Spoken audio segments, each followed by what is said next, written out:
Մենք հյուրընկալել ենք մեզ մոտ հասարակական գործիչ Լևոն Պարոնյանին, բարև ձեզ Լևոն, շնորհակալություն մեր տաղավար գալու համար։ Բարև Ռոբերտ։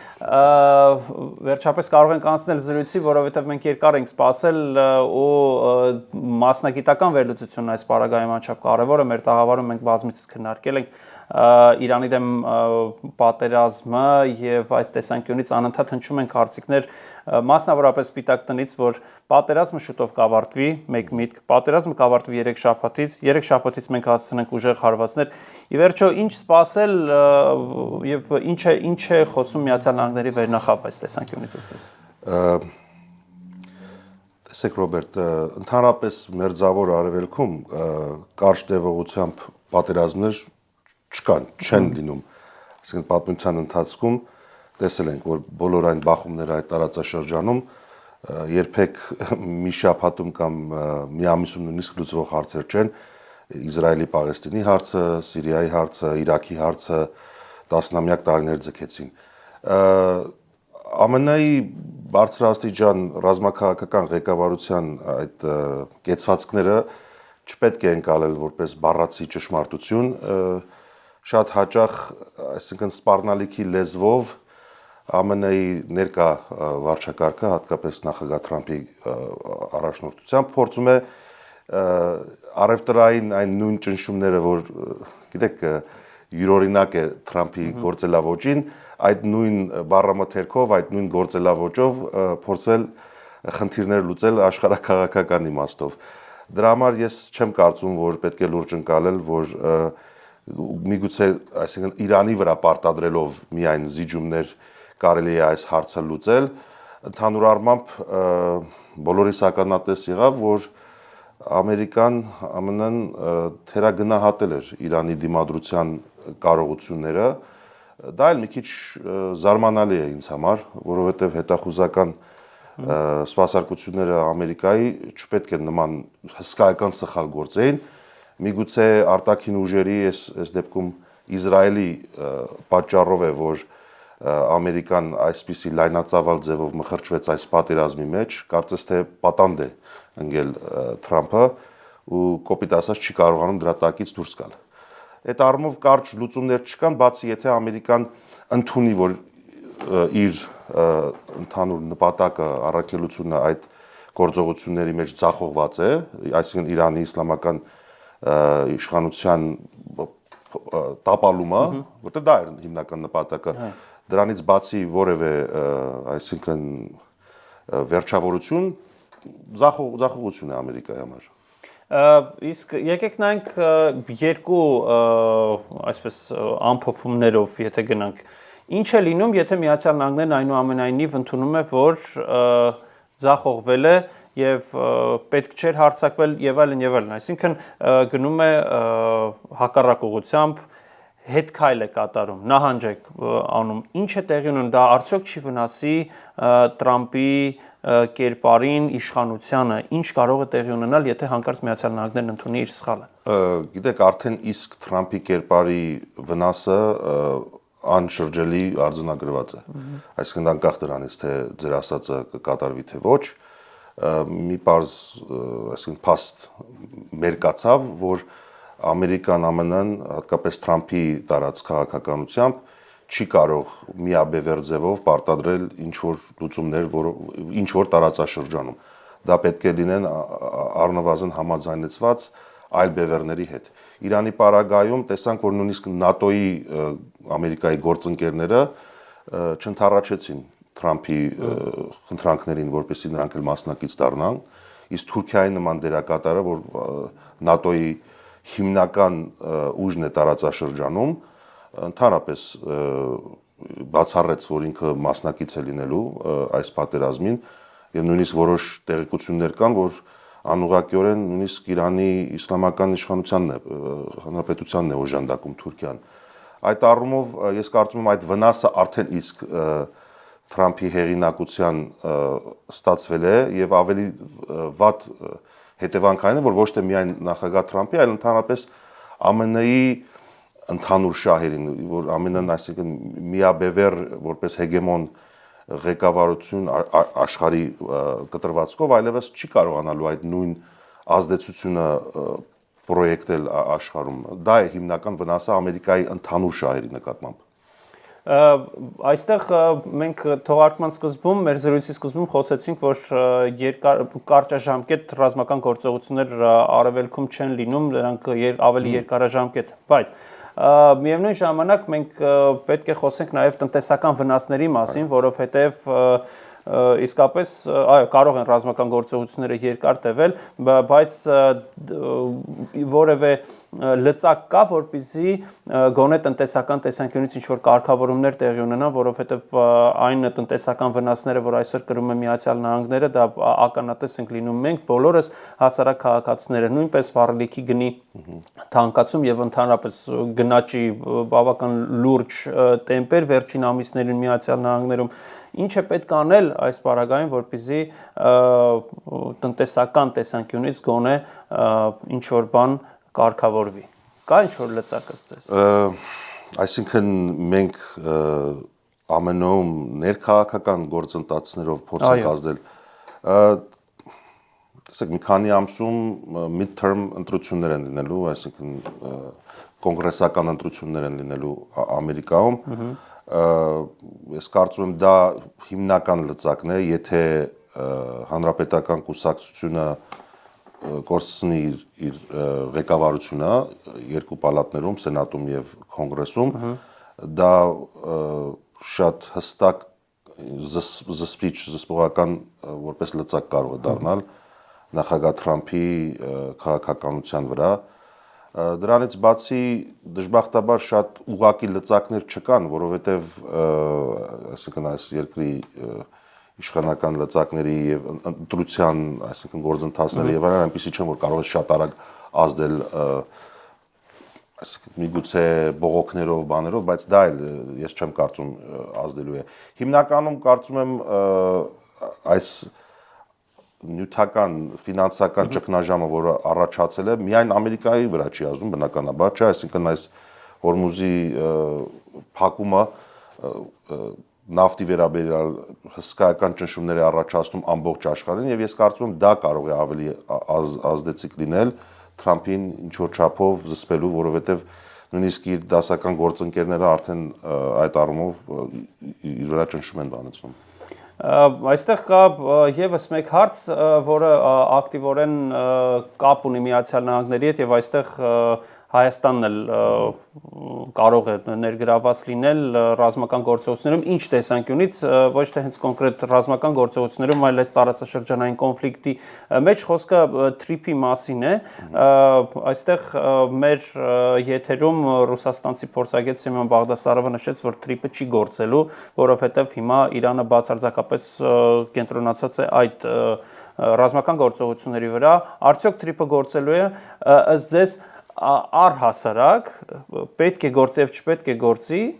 ձեր կարծիքով եւ ինչ կտա դա Իրանին առաջնահերթ փորձենք դա հասկանալ, հետո արդեն հասկանանք թե Հայաստանին դա ինչ կտա։ Տվյալ պարագայում երբ սպասենք թրիփի կիրառմանը։ Շատ պետք է սպասենք թրիփի կիրառմանը, այսինքն երկար։ Ի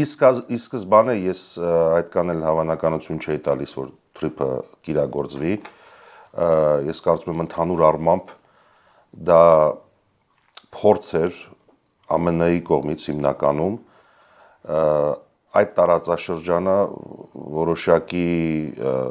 ձևով հանդարտ պահել, հիմնականում այսօրվա գործողությունների նախօրյային։ Այսինքն ձեռնտու չէր լինի, չէ, Ամերիկային, եթե Ադրբեջանը նորից իր նկատումներով փորձեր մտներ Սյունիք եւ այլն, եւ տեսնում ենք, որ Հայաստանի իշխանությունները որևէ դիմադրության այսինքն ոչ հնարավորություն, ոչ էլ կամք ունեն այդ առումով։ Ուրեմն ես կարծում եմ նախագահ Թրամփը իր ձեռքը վերցրեց այդ հարցը, որպեսզի կարողանա ժամանակավոր խաղաղություն ապահովի Անդրկովկասում, որպեսզի այնտեղ այսինքն նոր բախում չստեղծվի եւ չխանգարի այս գործողությունների նախօրյային։ Այդ առումով նաեւ շատ ակնհայտ է, որ Թրամփը ընդհանուր առմամբ ռազմավարական կարևորություն ունի որպես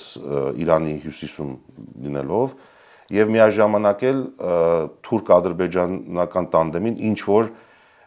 մի բան տալու, գոնե երևույթը ստեղծելու նկատմամբ որպեսզի կարողանա Ամերիկան նաև Ադրբեջանի եւ Թուրքիայի մասնակցությունը կամ նույնիսկ եթե ոչ մասնակցությունը չխանգարելու ոնց որ ասած ապահովում արձանագրի այդ առումով Թրիփը PR stunt էր, ինչպես ասում են անգլերենով, ես կարծում եմ առավել քան երբեք այսօր ավելի ակնհայտ է, որ իրագործման նախադրյալները չկան, շատ քիչ գրեթե չնչին ներդրումներ են եղել կառուցման համար եւ մոտապագային չեմ սպասում, որ Թրիփը իրականանա։ Իսկ ընդհանուր հարցին առհասարակ պետք է Թրիփի նման ինչ որ ես կարծում եմ, որ ընդհանրապես հաղորդակցության ուղիները բացվելը տարածաշրջանում վատ բան չէ, այսինքն պետք է լինի, բայց ոչ Հայաստանի անվտանգության ու ինքնիշխանության գնով հաշվին, այսինքն թող լինի ինչ որ այնտեղ ճանապարհ, ոչ միջանցք, բայց օրինակի համար հետաքրքիր ձևով նախագահ Քոչարյանն է ձևավորել, այդ ճանապարհը օրինակի համար պետք է ընդլայնվի, ավելի երկար ու նաև Նախիջևանի միջով անցնի, հասնի Երաշտ եւ այլն։ Ընդհանուր առմամբ ես կարծում եմ վատ գաղափար չէ այդ հաղորդակցության ուղիները բացելը, բայց այս ֆորմատը պիտի չեմ կարծում իրականանա։ Հաշվի առնելով թե ինչ քաղաքականություն է վարում այսօր Հայաստանի Հանրապետությունը, ինչ արտաքին քաղաքականություն է վարում, փորձում է նստել միանգամից մի քանի աթոռի վրա, դրա մասին բազմաթիվ հիշատակումներ կան, միջազգային փորձագետների գնահատականներ կան, այստեղ է հնչել այդպիսի գնահատական եւ հիմա Հայաստանը կանգնած է բավական լուրջ մարտահրավերի առաջ, որովհետեւ եթե տարածաշրջանում սկսվեց այսինքն Իրանի դեմ պատերազմը ընդարձակվեց, ինչ պետք է անի Հայաստանը, որովհետև մեկ այսպես սատարում է, մեկ չի սատարում, ինչ պետք է անի, ինչ կարող է անել պետության ղեկավարություն, որը չունի գործնականում միջազգային հեղինակություն։ Նշեցիք, որ ներկա վարչակազմը ռեժիմը փորձում է մի քանի աթոռների վրա նստել, ես կասեի միգուցե փորձում է դա անել, բայց միայն հաջողվում է մի քանի հարթակների վրա նստել։ Իրականությունում ես շատ ակնկալիք չեմ կարող ունենալ ներկա իշխանություններից։ Այսօր հսկայական մի հատ հնարավորություն էր առաջացել Հայաստանի համար։ Հայաստանը տեսեք, եզակի իրողության մեջ է, այսինքն աշխարհաքաղաքական, թե ԱՄՆ-ի հետ բավականին դրական հարաբերություններ ունի, թե Իրանի Իսլամական Հանրապետության հետ բավականին նորմալ հարաբերություններ ունի եւ դեռևս դեռ Ռուսաստանի Դաշնության հետ, այսինքն իր հարաբերությունները լրիվ չեն փչացել, այդպես բնութագրենք։ Այսօր եթե մի քիչ ավելի հասուն, ավելի կարող ընդունակ իշխանություններ ունենայինք Հայաստանում, այդ դերը, այդ եզակի դիրքը, որ ունի Հայաստանը, կարող էր օգտագործվել հարցերի լուծման որպես, գիտեք, հարթակ։ Այսօր տեսնում ենք, որ Թուրքիան փորձում է նման, չէ, իրավիճակում գտնվում նման դեր տա։ Հայաստանը կարող էր շատ հանգիստ լինել եւ ավելի էֆեկտիվ կլիներ, քան Թուրքիան, որտեղ ինչ որ չափով էլի Թուրքիան բան է, չէ, այսինքն տարածաշրջանում նաև հսկայական շահեր պրոյեկտ անող ուժ է, իսկ Հայաստանը որպես ավելի չեզոք նյութրալ դերակատար կարող էր այդ տեղում իրեն գտնել։ Իսկ այսօր տեսնում ենք, որ հակառակն է լինում, քան թե Հայաստանը փորձի լինել կամրջողը այդ հակազդող տարածաշրջային գերիշխանությունների եւ իշխանությունների միջև, ինքը պարզապես ոտնի տակն է ընկնում այդ գերիշխանությունների եւ տարածային իշխանությունների։ Շատ բան ես չեմ ակնկալում այս ներկա իշխանություններից, միգուցե եթե այս ամառ փոխվի իշխանությունները Հայաստանում, նոր հնարավորություններ կարող են ստեղծվել, որովհետև ինչպես նշեցինք, այս բախումները, այս հարցերը կարճաժամկետ չեն լինելու, մնալու են տարածաշրջանում, մինչև ավելի վերջնական լուծում ստեղծվի։ Իսկ կա մտավախություն Հայաստանում, որ այդ ռազմական գործողությունները կարող են անցնել նաև ազդել նաև Հայաստանի վրա եւ Հայաստանը ինչ որ չափով կամա թե ակամա իր կամքից անկախ, երևի թե իր կամքից անկախ, որովհետեւ նորից նշենք, որ իշխանությունը ունի այն ուժը, որ կարողանա հակազդել որևէ կամ Իրանին կամ Միացյալ Նահանգներին կամ Ռուսաստանին, որպեսզի ասի ես չեմ մասնակցում այս ռազմական գործողություններին, որովհետեւ Այսինքն, եթե ասեն պետք է մասնակցի, ուրեմն պետք է մասնակցի։ Իսկ այս պարագայում կա մտավախություն, որ այնուամենայնիվ Հայաստանը կդառնա ինչ որ թատերաբեմ, այսպեսի մենք արտահայտություն կար, այսպեսի